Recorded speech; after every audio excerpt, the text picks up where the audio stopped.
This is the Hiboy S2 Max e-scooter, a 500 watt folding scooter chock full of features that'll help you get around and do the things you need to do. Let's talk about it for a second.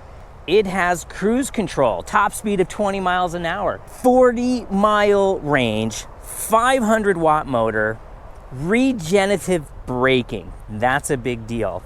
You can see the headlights on. It's got a cute little tail light down there on the bottom. The gauge, let's look at the gauge real quick. It's very simple. I don't know how well it's gonna read on camera, but it's all LED, which makes it super easy to see in bright light. It's got this really charming little bell on it. Look at this. How cute is that? And it folds up for easy transportation. Let's show you how that works. You have this little handle down here on the bottom. Goes down like this, right? And here's the cool part. See this little thing right here? There's a little hook on the back side of the handlebars, and that's it. And we can pick it up and we can carry it. And then of course to redeploy, we just lift it up, hook it back together, and we have a portable folding scooter. But what is it like to ride? Don't worry, we'll get to that.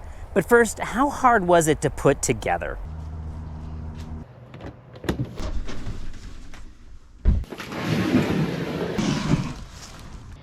Check this out, what just showed up.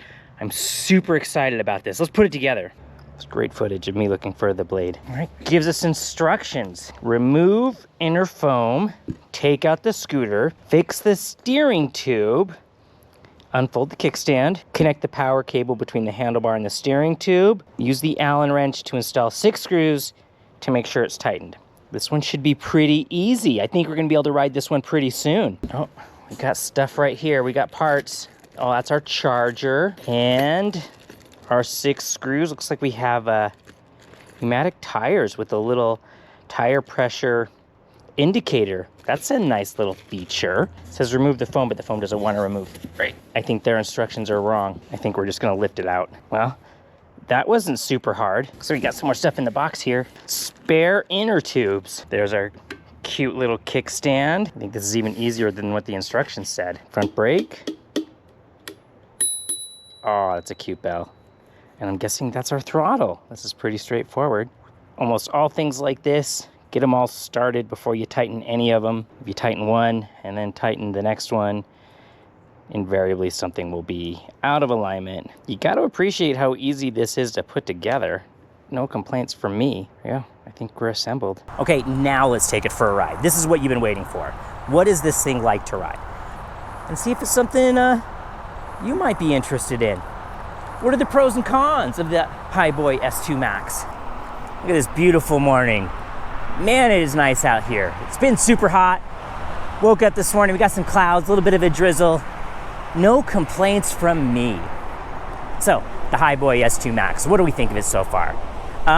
First thoughts when you get on the thing is you feel like a kid, right? One thing that I kind of forgot about scooters is you do most of your steering with your feet. So remember that if you hop on one of these, if you haven't been on one for a while. All right, 11% grade. We're gonna see how fast it'll go. This is our speed test. Tiny little wheels. I'm a little nervous. We're already up to 25 miles an hour. I'm not even touching the brake and it's regenning it. 26, 27, 27 miles an hour on the Hiboy S2 Max. I should mention, however, that the motor stops kicking in at 19 miles an hour, and that's a good thing. That's what we want. You don't really want to go that fast on one of these. Features, let's run through the features really quick. A 500 watt motor. That's a lot of motor, especially for something this small and this light, which is great because, you know, we come in different shapes and sizes, and if you're on one of the larger end of the scale, you don't have to worry that this thing won't be able to move you around. 500 watts, that's great, that's awesome. In fact, a lot of your high-end e-mountain bikes are in the 300 watt range. The cargo e-bikes, 300 watt motors. This thing has a 500 watt motor. Woohoo! It does not have suspension. So, you got to keep that in mind going uphill. This is a really steep hill. We're going 14 miles an hour up the really steep hill. Doesn't seem to be a problem. The gauge, that little line on top, hopefully you can see it. It's not mismatching the shutter of the camera. You can tell how hard it's working by the little line on top. We have the speed in the middle, and if you can see it, we have the battery charge. We're at a full charge. And we're going through these nice little corners, and it's just easy and fun, man. Easy and fun. Not worrying about what gear I'm in. I just push the button and go. Nice and stable. I think that's really got to be mentioned through here, is we're going pretty quick, and 23 miles an hour, and we're stable, right? Like, obviously I could make it unstable if I did some herky-jerky abrupt movements. A little bit of brake there. But this is nice. Now here's the big test. This is the super steep hill. Some of the e-bikes that I get to ride struggle going up this hill. Let's see how the Hiboy does. All right, full throttle. 18, 17, slowing down a little bit. 16, 15, 13. 13 miles an hour, that's 12. Again, this is a super steep hill, man. Probably doesn't show up on camera, but this is crazy steep. 12 miles an hour. We dropped down to 11 miles an hour. We did 11 miles an hour up an 11% grade hill. That's saying something. Man, it's a beautiful morning. Cool breeze, a little bit of a drizzle. Ooh, I should wipe the lens off. Hopefully there were no spots on the lens. See, it's a 15 mile an hour bike path. We're going 21 on our Hiboy S2 Max. Oh, we're going through a tunnel. We're gonna use the bell. Isn't that cute? Nice little bell. I really love how these bike paths have been cropping up. It is really an amazing way to kind of just get around. So for those short little runabouts, you're gonna run to the post office, you're gonna run up to the grocery store. And I keep saying this, but it's just so much fun. It's recreational. Your little errand is now like playing around. All right, what do you say we do a lap or two around the park? Here we are, Sugar House Park. Let's do a couple laps. Looks like we got some soccer things taking place. Football. Little fun fact, the term soccer was actually coined by the English. English like to shorten all the words. They would take the word association, they would shorten it to ASSOC period, and that turned into the term soccer. And then they switched back to the term football, never told us Americans. We still use the term soccer. They went back to football, but it's their fault, and they give us a hard time. So because this thing doesn't really have suspension, it's not awesome off-road. Let's do a little test here on this little single track. I mean, it'll do it. I don't love it. Wow. Tiny little wheels, little slippy, little bumpy. This thing really does excel on asphalt. The deck, where I'm standing, let's talk about that for a second. It's a nice big deck. I'm not sure if I'm goofy foot or regular foot, but it's pretty easy for me to shift my stance. I put my left foot forward, put my right foot forward, whatever's comfortable. Sugar House Park is quiet this morning. The drizzle is keeping people away. Man, a lovely morning. I know I keep saying it, but this is nice out here. So since it is a drizzle, let's talk about another advantage of a scooter versus a bicycle. Tires are way down there below me. They both have full fenders on them, which means I'm not getting a splash of water up my back. I'm staying quite a bit cleaner than a bicycle that would be flinging moisture all up my back end. There we go, 60 miles an hour up the hill, catching up to the bicycles. This thing is actually chock full of features. It has cruise control. Yeah, cruise control. I don't have it turned on, but it's simple to operate. You just hold the throttle in position for 5 seconds. It'll beep at you and it'll hold that speed until you touch the throttle again or touch the brake, and then the cruise control disengages. The app for this thing is actually pretty cool. It does a lot of things. It has multiple speed modes. It'll track your distance, the battery charge level. It just uses Bluetooth. Installed the app, pairs right up.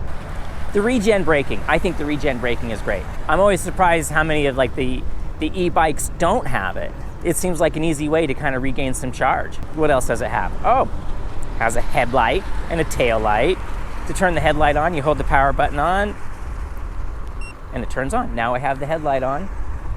I think that's really important if you're going to be riding on public roads. You know, most car drivers are not accustomed to seeing all these little e-vehicles motoring around and how fast they actually go, right? 20 miles an hour. That's the residential speed limit. Well, actually, that's the speed limit on the road we're on right now, is 20 miles an hour. And it's not something most car drivers are accustomed to seeing, so that added visibility is really welcome. I mean, we're keeping pace with the automobiles. Gets a little snuggly through here. Got a skier. Suffer sticks. And you know, I think the intention for these things is kind of more utilitarian, more commuter, go to the gym, do things. But there is just a recreational component of I'm just gonna go out and go for a little ride, see what's going on. Woohoo! Bumps, handles the bumps just fine. It is stable. Look at the mountains up there. Not bad. Not bad at all. All right, it's time for the adventuring portion of our video. We're gonna do a little exploration through the, I guess you'd call it the Midlands of the park, since I seem to be on a UK kick this morning. See, a bicycle on sidewalks is really, you'll get a lot of scowls from people. But a scooter on the sidewalks, nobody seems to care.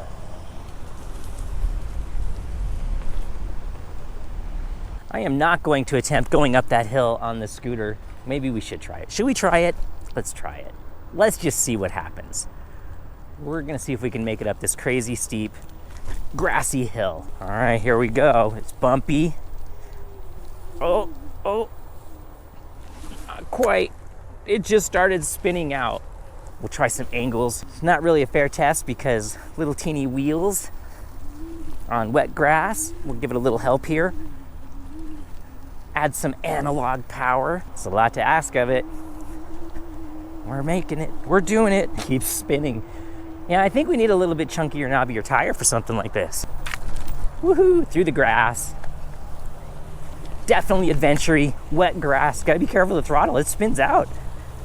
Ooh, I did a wheelie there. 500 watts of power. 500 watts of power. To get the thing rolling, if you're at a dead stop and you just push the button, it's not gonna do anything. You gotta give it a little bit of a kick and get it moving, and then you can go into the throttle. And we're off. If you're on the fence trying to decide between a bicycle and a scooter, right? Things to consider. This is way easier to put together. It's way easier to operate. There's no maintenance. There's no chain to deal with. It's lighter. You can put it in the trunk of your car. We already talked about this a little bit, but you could scooter to the train station, hop the train, get off the train, and go wherever you need to go. You run out of battery somewhere along the line, you know, it might happen. Call an Uber. You can get home. These are all things that would be very challenging with a bicycle. Storage is easier. Maybe you don't have a whole lot of space. You got an apartment. This is easier to manage than a bicycle. Bicycles take up a lot of room. As far as getting around town, this does it just as good as a bicycle. In fact, it's almost the same speed. And that's what makes these things not only fun to ride, but really practical. Yes, it's highly recreational. It's fun to ride these things. You're going through these bridges, you're seeing the side of your town that maybe you don't get to see all that often. They are massively practical. All right, so let's be fair. What are the disadvantages of a scooter versus a bicycle? If you do run out of battery and you don't have an Uber or whatever, pushing this thing along like an old push scooter, it's kind of a lot of work. You really need the battery for this thing to function. The small wheels, right? You kind of want to stay on smoother surfaces because the wheels are so little. And it can be a little twitchy if you're abrupt with your inputs. A bicycle is going to be more stable. This thing for a scooter is surprisingly stable, but not as stable as a full-on bicycle. But I keep coming back to just how simple and easy this is to live with and operate. Hop on, push the button, and away you go. That's appealing. Gotta ring the bell again. Ah, it's so cute. All right, it is not a fair review unless we talk about what we don't like about the Hiboy S2 Max. I don't got a lot for you. The thumb throttle, not a huge fan. If it's bumpy or whatever, it's a little harder to control and be super precise. What you end up doing with the throttle is you just leave it on max all the time, and you know, that burns through the battery a little faster. I would rather it had a twist throttle, you know, like a motorcycle. I think that'd be a little bit more intuitive. The other thing with the thumb throttle is because your thumb is off the handlebar, you don't really have as firm of a grip as you would with say a traditional like motorcycle throttle. Is it that big of a deal? No, it's not that big of a deal, but we got to say something. What else don't we really like about it? It'd be nice if maybe the tires were a little bit bigger, but that comes with a pretty big con. You know, once the tires and wheels get bigger, it's harder to transport. It's a little bit more cumbersome. So, I don't know. Maybe this wheel size isn't a con. What else? I don't know. I don't really have much. I really like it. I think it's really fun to ride. It's really easy to ride. It's really easy to live with. All right, so final thoughts. What do we think of the Hiboy S2 Max? Quite honestly, it has exceeded my expectations. I'm more of a bicycle guy. I'll openly admit that. But there's something about the simplicity of this thing. You know, you're not dealing with a derailleur or, you know, all the mechanical components. You just get on it, you push the button, and you go. And because it's smaller and lighter, it's so much easier to transport, you know, commuting, right? You have a train commute. No big deal. The thing folds up, you carry it, you get on the train, you get off the train, you go where you need to go. 500 watt motor, that's super awesome. You can go plenty fast, you know, a 40-mile range, fantastic. Who wants to stand up for 40 miles? Would I recommend it? Absolutely, I would recommend it. I think for the price, you kind of get a lot. The build quality is really good. It's solid, it's stout. Hiboy's been around for a long time. It's a known brand. They have a good reputation. You're not buying some fly-by-night product that you may never hear from again.